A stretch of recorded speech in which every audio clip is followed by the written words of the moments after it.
4월 28일 부활절 제5주 주일예배를 시작하겠습니다. 찬송가 38장 예수 우리 왕이여 찬양하시겠습니다. 예수 우리 왕이여 이곳에 오셔서 우리가 왕께 드리니 영광을 받아주소서. 우리는 주님의 백성, 주님은 우리 왕이라. 왕이신 예수님 오셔서 좌장하사 다스리소서. 예수 우리 주시여 이곳에 오셔서 우리가 주께 드리니 찬양을 받아주소서. 우리는 주님의 종들, 주님은 우리 주시라. 주 대신 예수님 오셔서 이 찬양을 받아주소서. 사도신경으로 신앙 고백하시겠습니다. 전능하사 천지를 만드신 하나님 아버지를 내가 믿사오며 그 외아들 우리 주 예수 그리스도를 믿사오니 이는 성령으로 잉태하사 동정녀 마리아에게 하시고 본디오 빌라도에게 고난을 받으사 십자가에 못 박혀 죽으시고 장사한 지 사흘 만에 죽은 자 가운데서 다시 살아나시며 하늘에 오르사 전능하신 하나님 우편에 앉아 계시다가 저리로서 산 자와 죽은 자를 심판하러 오시리라. 성령을 믿사오며 거룩한 공예와 성도가 서로 교통하는 것과 죄를 사하여 주시는 것과 몸이 다시 사는 것과 영원히 사는 것을 믿사옵나이다. 아멘. 교독문 3번 시편 4편 읽겠습니다. 제가 읽겠습니다.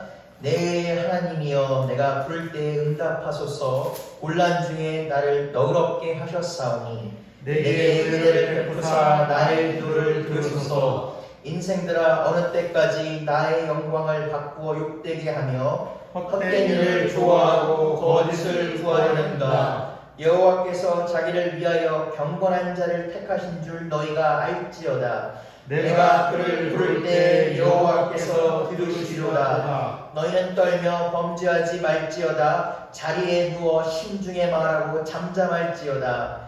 의의 제사를 드리고 여호와를 의지할지어다.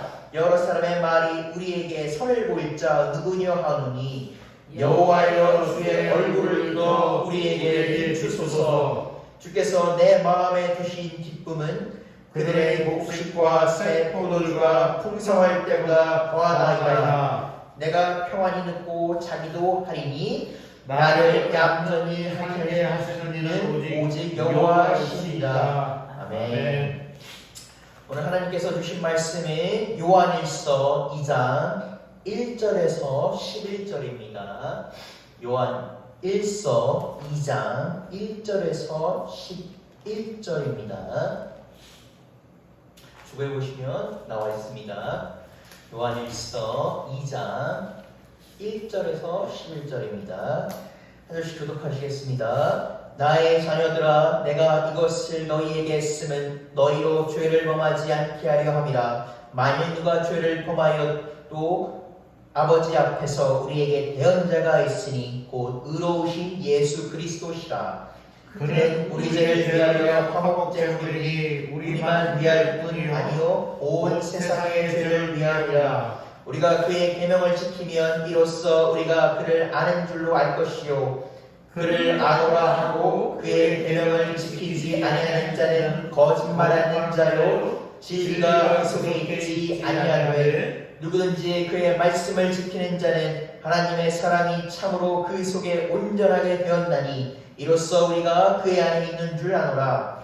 그의 안에 산다고 하는 자는 그가 행하시는 대로 자기도 행할지니라. 사랑하는 자들아, 내가 새 계명을 너희에게 쓰는 것이 아니라 너희가 처음부터 가진 옛 계명이니 이 옛 계명은 너희가 들은 바 말씀이거니와 다시 내가 너희에게 새 계명을 쓰노니 그에게와 너희에게로 참된 것이고 이는 말씀 어둠이 지나가고 참빛이 벌써 비침이니라. 빛 가운데 있다 하면서 그 형제를 미워하는 자는 지금까지 어둠에 있는 자요 그의 형제를 사랑하는 자는 빛 가운데 거하여 자기 속에 거리낌이 없으나. 함께 읽겠습니다. 그의 형제를 미워하는 자는 어둠에 있고 또 어둠에 행하여 갈 곳을 알지 못하나니 이는 그 어둠이 그의 눈을 멀게 하니라. 이 말씀은 살아계신 하나님의 말씀입니다. 아멘. 지난주에 이어서 오늘도 요한 1서로 저희 설교하도록 하겠습니다. 저희가 지난 시간 요한복음과 요한 1서를 저희가 교차해서 이렇게 보면서 사도 요한이 이방 기독교인들에게 어떻게 예수 그리스도를 전하는가, 어떻게 예수 그리스도가 누구인지에 대해서, 그의 존재에 대해서 증언하고 있는가 살펴봤습니다. 말씀드린 것처럼 다른 공관복음서는 예수님은 뭡니까? 예수님은 유대인으로서 유다의 자손으로 오셨고 하나님이 구약에서부터 말씀하신 메시아다라는 걸 공관복음서는 그렇게 증언한다면 요한복음에서 요한은 어떻습니까? 예수님은 말씀이시오, 불변의 진리시오, 하나님의 아들이십니다. 그리고 우리가 그를 직접 보고 만지고 느꼈고 이를 너희에게도 전하니라 라고 이렇게 설명을 하고 있습니다. 자, 그러면 저희가 이제 이어서는 이방 교인들에게 그 어떻게 우리가 사도 요한이 하나님과 어떻게 교제하는가에 대해서 설명하고 있습니다. 이는 매우 중요한 접근입니다. 아까 말씀드린 것처럼 우리가 사도들을 포함한 다른 제자들은 예수님을 직접 만지고 느꼈습니다.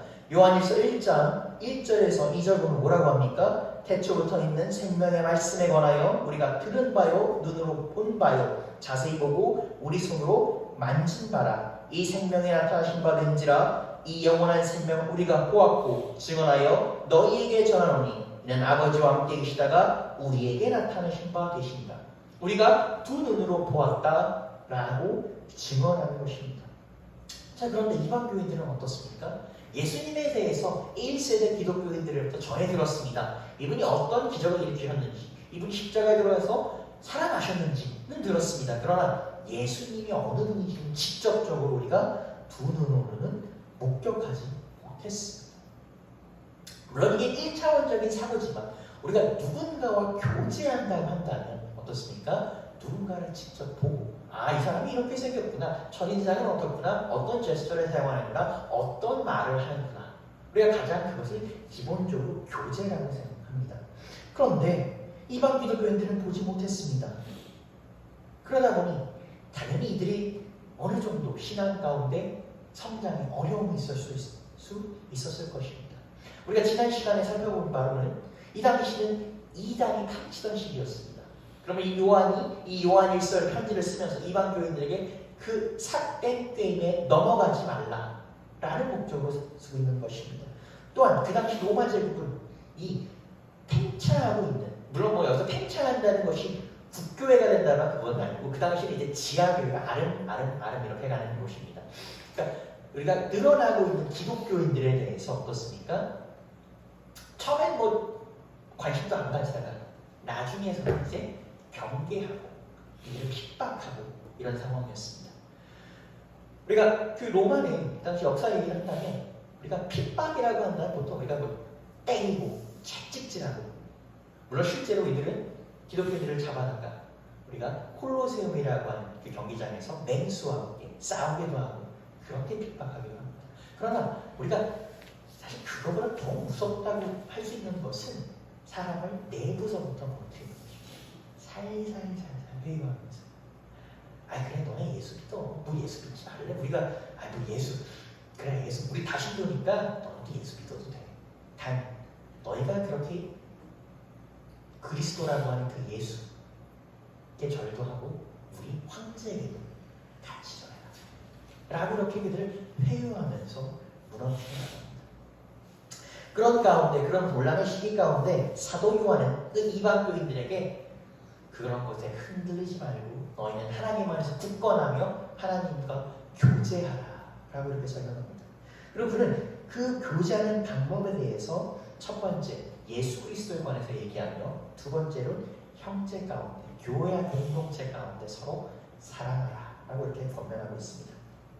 그러니까 신약 이후부터는 예수님께서 오신 이후부터는 율법의 시대는 아니라고 합니다. 그래서 신약 시대 이후부터 지금의 이래까지는 사실 율법의 시대는 아니라고 하지만 기독교인으로서 하나님의 계명을 지키는 것, 우리가 구별된 삶을 사는 것은 매우 중요합니다. 이 구별된 삶을 산다는 것이 우리가 그런 기독교인이 아닌 사람들을 차별하고 그들보다 우월하다고 그런 인식을 갖는 것이 아니라 하나님 안에서 하나님의 말씀대로 사는 것을 의미하는 것입니다. 우리가 구약을 보다 보면 수많은 계명들이 있고 또 예수님께서 신약 시대 오셔도 이 계명을 없애신 것이 아니라 이 계명을 우리가 그 당시 하나님의 말씀으로서 설명하고 있는 것을 볼 수 있습니다. 실제로 초대 교부들부터 종교 개혁자들까지 그들은 전부 다 어떻습니까? 성경의 계명을 지키려고 노력을 합니다. 우리가 초대 교부라고 불리는 어거스틴은 우리가 성경 구절에 보면 눈과 손이 범죄하거든 찍어버려라 라고 합니다. 그러니까 인간의 가장 기본적인 욕망의 세계관이 뭡니까? 자는 것, 먹는 것, 그리고 우리가 성욕이라고 합니다. 근데 어거스틴이 이 성경을 보다 보니까 자신이 도저히 성욕을 의무욕을 이길 수 없을 것 같으니 이 사람이 스스로 자신의 성기를 자르라고 합니다. 또 어떻습니까? 우리가 또 종교개혁자라고 하는 칼빈은 종교개혁 당시에 제네바에서 성교의 근거로 아주 엄격한 통치를 합니다. 물론 그렇기 때문에 이제 당시 제네바 사람들이 굉장히 이 사람을 나중에 가서 싫어합니다. 이 사람은 어느 정도 하냐면 당시 스위스는 척박한 땅이었기 때문에 용병을 많이 했습니다. 대신 돈 받고 싸워줍니다. 그러나 기독교 사고에서 돈 받고 남의 목숨을 뺏는다는 것은 허용되지 않습니다. 그래서 우리 칼빈 같은 경우는 어떻습니까? 이것을 금합니다.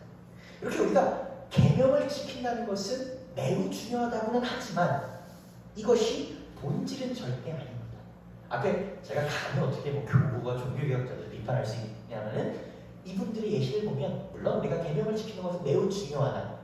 계명을 지키는 것이 그 본질 안에서 지키는 것이 절대 본질을 넘어서지 않는 것이 중요하다는 것을 알 수 있습니다. 그렇기 때문에 오늘 사도 요한은 요한일서에서 하나님의 계명을 지키라 라고 얘기합니다. 그러나 그는 인간은 나약하고 연약하기에 끝없이 넘어지고 있다는 것을 알고 있습니다. 그리고 나서 그렇게 사도 요한은 다음과 같이 이야기합니다. 요한일서 2장 1절에서 2절을 읽겠습니다. 나의 자녀들아 내가 이것을 너희에게 쓰면 너희로 죄를 범하지 않게 하려 함이라. 만일 누가 죄를 범하여도 아버지 앞에서 우리에게 대언자가 있으니 곧 의로우신 예수 그리스도시라. 그는 우리 죄를 위하여 화목제물이니 우리만을 위한 것이 아니요 온 세상의 죄를 위함이시니라. 말씀드린 것처럼 기독교인으로서 그리스도인으로서 예수님의 행동 따른다는 사람들로서 우리가 일상 중에 행동을 상정하고 범죄함을 자성하는 것은 매우 중요합니다. 그러나 앞서 말씀드린 것처럼 이것이 본질이 되어서는 안 되고 또 사실 기독교는 금욕주의를 추구한다거나 세속과의 단절 우리가 이 욕망을 이기고 범죄함을 이기기 위해서 내가 세상과 단절되겠다라는 것을 표방하는 종교는 사실 아닙니다. 그럼 사도 요한은 어떻습니까? 그러면서 첫 번째 우리에게 이렇게 얘기합니다. 이 계명을 힘써 지키라. 그러나 그는 분명히 알고 있습니다. 그 자신도 넘어져 봤을 것입니다. 그렇기 때문에 우리에게는 무엇이 합니까? 우리가 힘써 지키나 그러나 우리가 지키지 못할지라도 넘어질지라도 누가 계시다? 대언자 되시는 예수님이 함께 하신다라고 얘기합니다. 이 대언자라는 표현은 사실 익숙한 표현은 아닙니다. 이 표현은 사실 요한복음과 요한일서에서 요한이 사용하는 표현입니다. 이 대언자는 헬라어로 보게 되면 변호인, 옹호자라는 겁니다. 우리가 쉽게 얘기하면 변호사라고 생각하시면 됩니다. 그래서 영어 성경에서는 이 옹호하다라는 동사 advocate를 사용합니다. 그래서 누군가를 옹호하는 것, 누군가의 그 입장을 지지해주고 대변해주는 것이라고 표현합니다. 앞서 우리가 사도 요한은 우리를 위하여 자신을 본인 스스로를 화목제물로 드리신, 우리가 구약에서는 우리가 범죄함에 따라서 예수 하나님 앞에 나아갈 때 어린 양과 제물을 바쳤는데 이 예수님께서 스스로 제물 드렸습니다. 그래서 우리를 위하여 우리의 죄를 대속하셨고 그 대속하신 사건을 통해서 그 대언자 되신 예수님을 통해서 우리가 하나님의 계명 안에서 거한다라고 얘기합니다.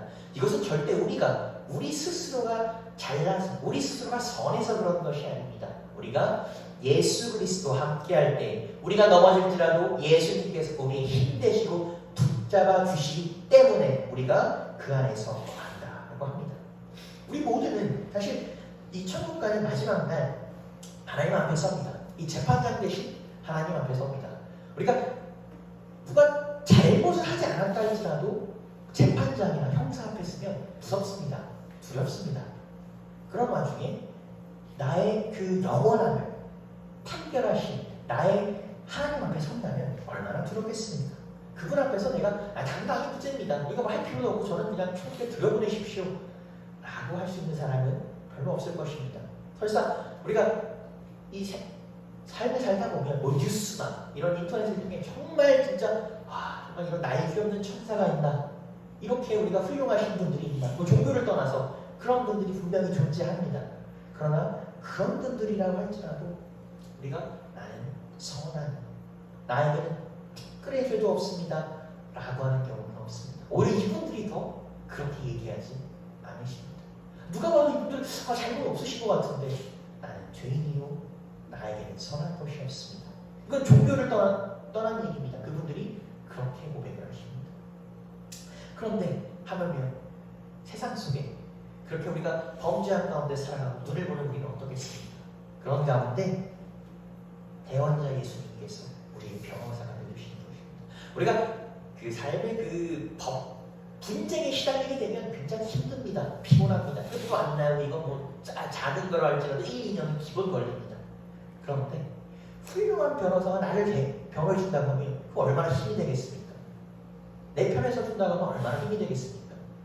오늘 예수님께서 변호인을 자처하시는 것입니다. 그분은 우리 죄를 모두 대신하셨습니다. 그리고 우리를 성경에 나온 것처럼 우슬초로 정결하게 하셨습니다. 예수님께서는 하나님 앞에서 이렇게 얘기하십니다. 죄 없는 어린 양이 이 사람의 모든 죄를 대신하여 이 사람은 눈같이 희게 되었습니다 라고 오늘 우리를 위해서 말씀하시는 것입니다. 사도 요한은 우리가 이를 믿어라, 우리가 하나님 앞에 나아가는 것은, 하나님 앞에 관계하는 것은, 하나님 앞에 거하는 것은 오직 예수님을 통해서다. 대언자 되신 우리를 잡아주시는 예수님을 향한 의한 것이다 라고 설명합니다. 이어지는 고백에서, 이어지는 구절에서 그는 하나님의 계명을 지키는 자가 하나님을 아는 자요 하나님과 사귐이 있는 자다 라고 이렇게 고백합니다. 요한일서 2장 3절에서 6절을 읽겠습니다. 우리가 그의 계명을 지키면 이로써 우리가 그를 아는 줄로 알 것이요 그를 아노라 하고 그의 계명을 지키지 아니하는 자는 거짓말하는 자요 진리가 그 속에 있지 아니하되 누구든지 그의 말씀을 지키는 자는 하나님의 사랑이 참으로 그 속에서 온전하게 되었나니 이로써 우리가 그의 안에 있는 줄 아노라. 그의 안에 산다고 하는 자는 그가 행하시는 대로 자기도 행하리라. 어떻습니까? 사도 요한은 이렇게 얘기합니다. 계명을 지키는 자, 계명을 지키는 자는 어떻습니까? 하나님을 아는 자요, 하나님과 사귀는 자요, 하나님과 안에 있는 자라고 이야기합니다. 근데 우리가 하나 의문이 드는 것이 하나 있습니다. 과연 우리가 하나님에 대해서 알 수가 있을 것인가? 이게 무슨 뚱딴지 같은 얘기인가라고 한다면, 우리가 보통 안다라고 한다면 그 사람의 적어도 얼굴을 알던가 이름을 알던가 그 사람과 만나봤던가 말을 한마디 섞어본 것을 우리가 안다라고 합니다. 근데 사실 하나님과 우리의 관계는, 물론 우리는 하나님의 형상대로 만들어졌지만 우리가 감히 나아갈 수 없는 그런 어떻게 보면 가깝지만 굉장히 먼 거리에 있는 겁니다.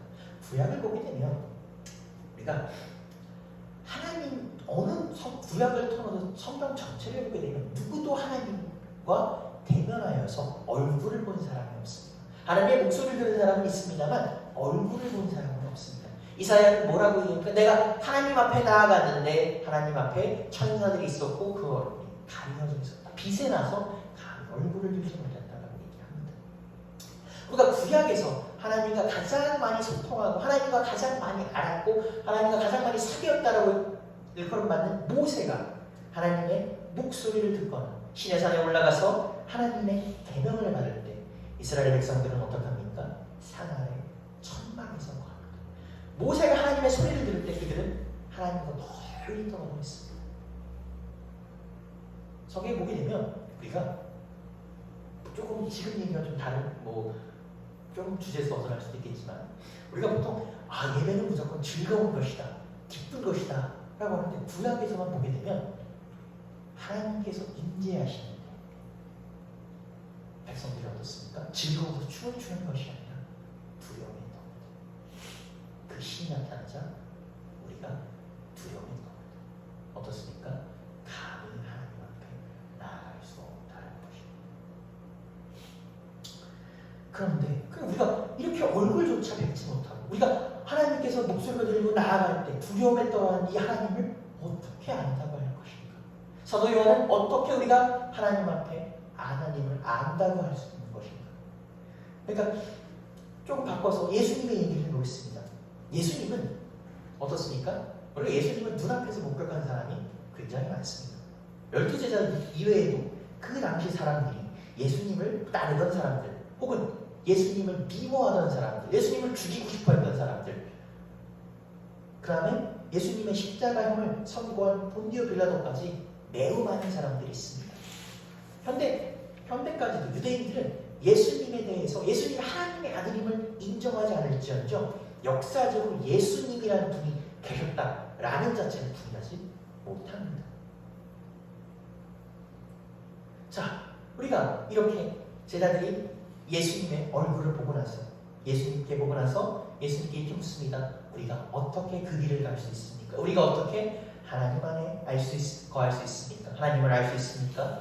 라고 질문합니다. 그러니까 요한 그 말에 예수님은 이렇게 답하십니다. 요한복음 14장 6절에서 7절을 읽겠습니다. 예수께서 이르시되 내가 곧 길이요 진리요 생명이니 나로 말미암지 않고는 이 아버지께 올 자가 없느니라.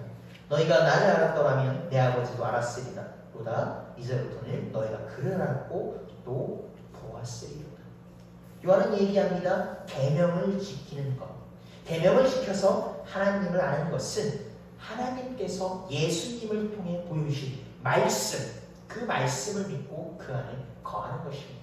생명의 말씀 대신 그 예수님을 알고 그분을 믿고 그분을 따르는 것입니다. 그럴 때 우리가 어떻게 됩니까? 예수님께서는 너희가 하나님을 알리라 라고 말씀합니다. 예수님께서는 우리에게 그 소통의 통 되어 주시는 것입니다. 사실 우리가 그 어려움 가운데 가장 많은 작은 어려움이나 큰 어려움 가운데 이 어려움 가운데 하나님께 믿고 하나님께 구하라 라고 하지만 그것이 어떨 때는 좀 다가오지 않을 때가 있습니다. 우리가 어떤 사람한테 누가 그러더라고요. 당장 내가 배고픈데 천국 간다는 게 귀에 들어오겠습니까? 이것은 우리가 실제로도 우리가 그 한국교회 기독교 부흥의 역사를 보면 그렇죠? 그런 얘기가 있었습니다.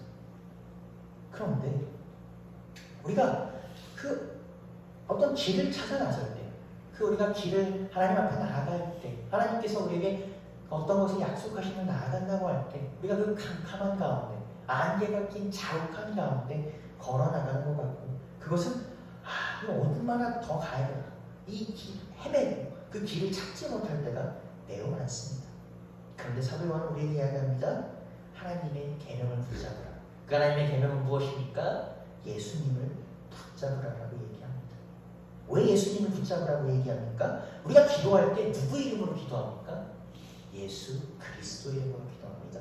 영어에서 뭐라 합니까? In the name of Jesus Christ. 다른 어느 누구의 이름도 아닙니다. 누구 이름 기도합니까? 사도 바울의 이름도 아니요, 베드로의 이름도 아니요, 누구의 이름도 아니고 예수님의 이름으로 기도합니다. 우리가 예수님의 이름으로 하는 기도가, 그 우리의 기도가 누구에게 상달되는 것입니까? 누구에게 전달되는 것입니까? 하나님께라는 것입니다. 우리가 기도할 때 그런 얘기를 합니다. 하나님, 우리의 기도가 이 땅에 흩어지지 않고 온전히 닿을 수 있게 하소서. 그 온전히 닿을 수 있게 하시는 분이 누굽니까? 예수님인 것입니다. 우리가 기도할 때 무엇을 붙잡습니까? 항상 얘기해서 강단에 그 십자가를 붙잡습니다. 그 십자가를 보고 우리가 기도합니다. 그 십자가에서 예수님께서 흘리셨던 그 보혈을 보면서 우리는 기도를 합니다. 유대교와 기독교의 가장 큰 차이는 무엇입니까? 성부, 성자, 성령 하나님, 즉 성자 예수님을 하나님의 아들로 곧 하나님 되심으로 믿는 것입니다. 다른 어떤 것도 아니라 십자가의 능력, 우리를 위해 피 흘리신 예수 그리스도를 붙잡는 것입니다. 그러므로 사도 요한은 하나님의 계명, 즉 하나님의 계명을 지키는 것, 생명의 말씀 예수 그리스도의 이름을 믿는 것은 그 이름을 붙잡는 사람에게는 뭐한다? 하나님의 사랑이 온전히 거하고 우리가 그 안에 거하며 예수님의 힘으로, 우리가 다른 어떤 것도 아니라 예수님의 힘으로 삶을 살 것이다 라고 얘기합니다. 요한일서 2장 7절에서 11절을 읽겠습니다. 7절에서 8절을 먼저 읽겠습니다. 사랑하는 사람들아, 내가 새 계명을 너희에게 쓰는 것이 아니라 너희가 처음부터 가진 옛 계명이니 이 옛 계명은 너희가 들은 바 말씀이거니와 다시 내가 너희에게 새 계명을 쓰노니 그에게와 너희에게도 참된 것이라. 이는 어둠이 지나가고 참 빛이 벌써 비칩니다. 이어진 이제 7절에서 11절은 이제 요한은 어떻게 하나님과 관계합니까? 어떻게 하나님 안에 거하는가로 뭐라? 서로 사랑하라고. 지난 시간 설교에 말씀드렸습니다. 하나님의 본성은 무엇일까라고 한다면 사랑이라는 것입니다. 우리 성경에 여기서 지금 하나님의 계명이라는 말이 되게 많이 나옵니다. 근데 하나님의 계명을 보면 구약에 600개가 나옵니다. 이거는 정말 다 지킬 수가, 물론 다 지키려고 노력을 해야 될 수도 있겠지만 지키기 너무 어렵습니다. 그 600개 중에서 하나님이 가장 중요한 10개를 골라서 누구에게 주십니까? 모세와 이스라엘 백성에게 주십니다. 그리고 이것을 지키라. 이것은 너와 너희 민족이 나와 맺는 뭐다? 언약, 계약이에요. 너희가 이것을 지킬 때 뭐다? 나의 백성이 되는 것이다 라고 말씀하십니다. 이 10가지 계명을 잘라서 두 개 본다면 오늘 이 사도 요한이 하는 말과 일맥상통합니다. 첫 번째 뭐하라? 오직 하나님만을 섬기라. 예수 그리스도를 통해서 하나님을 바라보라. 두 번째는 무엇입니까? 서로 사랑하라. 내 이웃을 사랑하고 가족을 사랑하고 서로 사랑하라는 것입니다. 근데 오늘 그 계명 7절에서 8절을 보게 되면 오늘 사도 요한이 이렇게 이야기합니다. 이것은 뭐다? 새 계명이 아니다라는 것입니다. 처음부터 있던 옛 계명이라고 얘기합니다. 근데 8절에서 뭐라고 합니까? 내가 너희에게 새 계명을 쓰노니라고 합니다. 말이 어떻습니까? 역설됩니다. 모순이 됩니다. 항상 그 시험도 마찬가지고 모두 마찬가지지만 이 모순되는 것, 역설되는 부분이 핵심입니다. 이 7절에서 말하는 이 새 계명은 정말 말 그대로 새로운 것, 뉴를 말합니다. 8절에서 새 계명은 무엇이냐면 새롭게 된 것, 낡은 것이 새롭게 된 것, 영어로 하면 리뉴얼 된 것을 말하는 것입니다. 7절에서 이렇게 얘기합니다. 사도 요한은 내가 지금 이 너희에게 말하고 있는 것은 뭐다? 새롭게 된 것이 아니라, 새로 쓴 것이 아니라 구약 때부터 하나님께서 우리에게 주신 그 약속이다라는 것입니다. 그리고 8절에서 뭐다? 이 새 계명은, 이 계명이, 구약에서 이루어진 이 계명이 뭐다? 예수 그리스도에 의하여 다시 세워진, 예수 그리스도에 의하여 다시 세워진 그 언약이다 라는 것을 말하고 있습니다. 그것을 우리가 지킬 때, 그것 안에 거할 때에 어둠이 가고 빛이 비친다. 예수님은 무엇이다? 빛이시다 라는 것입니다. 이어지는 9절에서 11절을 읽겠습니다. 빛 가운데 있다면서 그 형제를 미워하는 자는 지금까지 어둠에 있는 자요, 그 형제를 사랑하는 자는 빛 가운데 거하여 자기 속에 거리낌이 없으나 그 형제를 미워하는 자는 어둠에 있고 또 어둠에 행하여 갈 곳을 알지 못하나니 이는 그 어둠이 그의 눈을 멀게 함이라. 우리가 9절에서 10절을 들어가기 전에 7절 잠깐 한 번만 더 보게 되면 무엇입니까? 너희가 들을 바 된 말씀이다. 이 사도 요한은 아까 앞서 1장에서 얘기했던 것처럼 말씀이 곧 예수님 되심을 계속 설명하고 있는 것입니다. 자, 이어지는 그는 9절에서 11절을 보게 되면 뭐라? 서로 사랑하라고 합니다. 우리가 예수님 가운데 있다고 하나, 우리가 하나님 가운데 있다고 하나, 누군가는 이 형제를, 우리가 교회 공동체 안은 누구나 우리가 피와 몸을 나누지 않았어도 서로 형제라고 합니다. 형제자매라고 합니다. 저도 사실 교회를 그렇게 오래 다니지 않았을 때 이 표현이 정말 낯간지럽습니다. 제가 이 표현을 잘 못했습니다. 교회 사역을 하면서도 신학교를 다니면서도 이 형제자매라는 표현을 못 쓰겠다. 우리 형제자매도 아닌데. 그러나 왜 우리가 어떻게 형제자매를 할 수 있습니까? 주님 안에서 주님의 피와 몸을 나눴기 때문에 주님 안 가운데서 그 하나님의 형상대로 만들어져서 우리가 그 사랑 가운데서 사랑함으로 우리가 형제요 자매요 라고 하는 것입니다.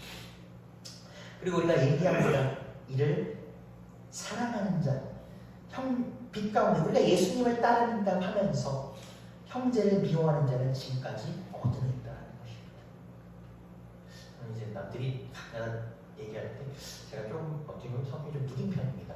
무관심합니다. 그래서 좀 남에 대해서 또 본인 스스로도 약간 좀 무관심한 태도를 볼 때가 있습니다.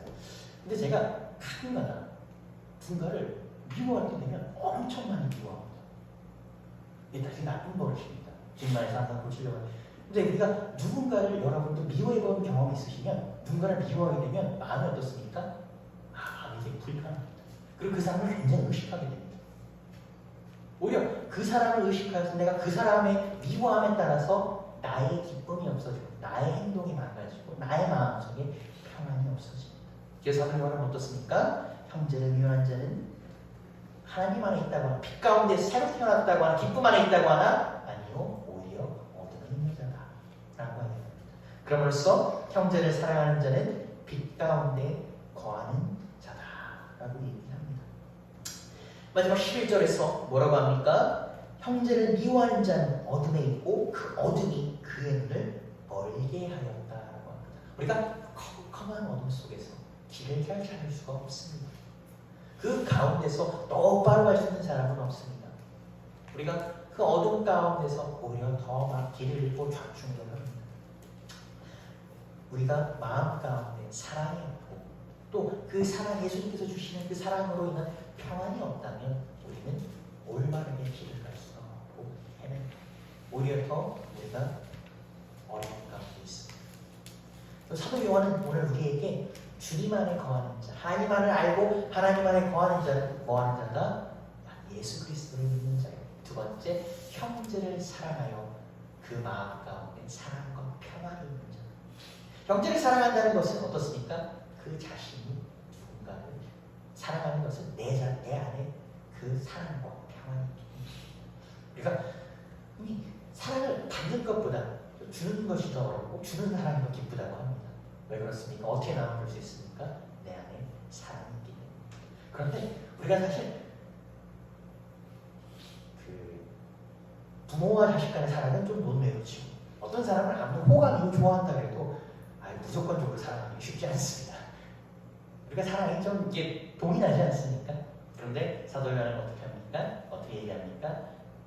예수 그리스도께서 주시는 사랑 가운데 있는 자는 어떤 형제를 사랑하고 너에게 그 기쁨과 사랑이 부족하지 않을 것이다 라고 얘기합니다. 여러분, 우리는 기독교인으로서 오늘도 예배 자리 가운데 나왔습니다. 그 예배 자리 가운데 나왔을 때 예수님을 사모하여 더 알고 싶어 하나님 앞에 나아가고 싶어 나왔습니다. 그 가운데 오늘 우리도 우리 예수님은 우리를 반겨주십니다. 오늘도 이 자리에서 반겨주시고 우리 일상 가운데서도 우리와 함께 해주십니다. 우리가 어렵고 넘어지고 힘듦이 있을 때 예수님께서는 우리에게 이르십니다. 대언자 되시는 유능한 변호사 되신 예수님은 오늘도 우리를 대변해 주시고 오늘도 붙잡아 주시고 마치 변호사가 그 변호인이 이기게 노력하려는 것처럼 오늘도 주님 안에서 주님 가운데 승리할 수 있도록 우리를 붙잡아 주십니다. 그리고 우리로 하여금 무엇입니까? 빛으로 나가셔서 우리 안에 사랑과 평안을 주십니다. 그 사랑과 평안을 누리시는 여러분 되시고 또 그 여러분의 공동체 안에서 서로 사랑하면서 주님 안으로 나아가는 여러분 되시기를 주님의 이름으로 축복합니다. 기도하시겠습니다. 주님 감사합니다. 오늘도 말씀으로서 저희를 이렇게 불러주시네 감사드립니다. 오늘 우리가 주님 안에 거하고자 할 때, 주님 안에 주님을 아는 사람이 되고자 할 때, 주님과 관계하고자 하는 주님 사랑이 되고자 할 때, 주님 예수 그리스도께서 주신 그 말씀과 그 십자가를 붙잡게 하시고 우리가 또 사랑함으로써 그 빛 대신 예수님 안에 있어서 서로 사랑하게 될 수 있도록 허락하여 주시옵소서. 남을 사랑하는 자는 자신을 사랑하는 자리오니 주님께서 주신 그 사랑으로서 남을 사랑하고 자신도 사랑하고 교회를 사랑하고 공동체를 사랑할 수 있는 우리 될 수 있도록 허락하여 주시옵소서. 우리 가운데 많은 어려움이 있습니다. 주님 어찌 다 고백하지 못할 어려움과 힘들이 많습니다. 다 일일이 어찌 주님 얘기하겠습니까? 그러나 주님 우리의 기도 가운데 우리가 실제로 기도로 내뱉지 못하는 그 아픔도 그 어려움도 주님은 아시리라 하오니 주님 우리가 주님께 나아갈 때 오늘도 주님 앞에 머리 숙일 때에 주님 우리를 만져주시고 붙잡아 주셔서 오늘도 또 오늘 살아가고 내일을 살아가고 한 주를 살아가고 한 달을 살아가고 주님 앞으로 주님 안에서 평생을 살아갈 수 있는 힘을 주시기를 주님 간절히 간구드립니다. 주님 오늘도 주님 안에서 우리가 거하는 자 되게 하시고 빛의 자녀되는 우리 되어서 주님을 증거할 수 있도록 허락하여 주시옵소서. 이 모든 말씀 살아계신 예수 그리스도 이름으로 기도드립니다. 아멘. 찬송가 91장 슬픈 마음 있는 사람 찬양하시겠습니다. 찬송가 91장 슬픈 마음 있는 사람 찬양하시겠습니다. 슬픈 마음 있는 사람 예수 이름 믿으면 영원토록 변함없는 기쁜 마음 얻으리. 예수의 이름은 세상의 소망이요 예수의 이름은 천국의 기쁨일세. 거룩하신 주의 이름 너의 방패 삼으라. 존귀하신 나갈 때에 주께 기도드려라. 예수의 이름은 세상의 소망이요 예수의 이름은 천국의 기쁨일세. 존귀하신 주의 이름 우리 기쁨 되도다. 주의 품에 안길 때에 기뻐 찬송 부르리. 예수의 이름은 세상의 소망이요 예수의 이름은 전국의 기쁨일세. 우리 갈 길 다가두에 보좌 앞에 나가 왕의 왕께 경배하며 멸류관을 드리리. 예수의 이름은 세상의 소망이요 예수의 이름은 천국의 기쁨일세. 우리 하나님께 드린 예물을 위해서 기도하시겠습니다. 주님 감사합니다. 주님 이 자리에 나올 때에 주님을 사모하여 주님께 받은 것을 드립니다. 항상 우리가 예물을 드릴 때에 그저 주님께 무언가를 드리는 것을 멈추는 것이 아니라 나의 마음을 드리게 하시고 우리의 정성을 드리게 하여 주옵소서. 주님 이 예물을 드릴 때에 우리가 적은 기도 제목이 있다면 그 기도 제목을 주님께 드리오니 예수 그리스도 이름으로 기도할 때에 예수 그리스도 이름으로 간구할 때에 이 모든 우리의 기도 제목이 주님께 전달되어지는 우리들 기적이 일어날 수 있도록 주님 이끌어 주시기를 간절히 기도드립니다. 오늘 한 주도 살아가는 동안 주님의 이름을 붙잡게 하시고 주님 안에서 빛의 자녀로 살아가는 우리 될 수 있도록 허락하여 주시기를 간절히 기도드리며 살아계신 예수 그리스도 이름으로 기도드리겠습니다. 아멘. 오늘 교회 소식이 있습니다. 이번 한 주도 예수님과 동행하시며 승리하시는 여러분 되시기 바랍니다. 오늘 4월 한 달도 다 끝나고 이제 5월이 돼갑니다. 5월은 가정의 달이라고 합니다. 5월 한 달 그리고 앞으로 다가오는 동안 이제 상반기가 얼마 남지 않았습니다. 2달만 있으면 끝납니다. 저희가 이 기간 동안 또 잘 마무리 또 하시고 이 가정의 달이 다가올 때는 주님 안에서 여러분의 가정 가운데 주님의 축복이 함께 하시기를 주님의 이름으로 축원합니다. 주기도문으로 주일 예배를 마치겠습니다. 하늘에 계신 우리 아버지여, 이름이 거룩하게 받으시오며 나라가 임하시오며 뜻이 하늘에서 이루어진 것 같이 땅에서도 이루어지이다. 오늘 우리에게 일용할 양식을 주시옵고 우리가 우리에게 죄 지은 자를 사하여 줄 것 같이 우리 죄를 사하여 주시옵고 우리를 시험에 들게 하지 마시옵고 다만 악에서 구하시옵소서. 나라와 권세와 영광이 아버지께 영원히 있사옵나이다. 아멘. 우리 예배를 마쳤습니다. 이번 한 주도 주님 안에서 살아가시는 여러분 되시길 바랍니다.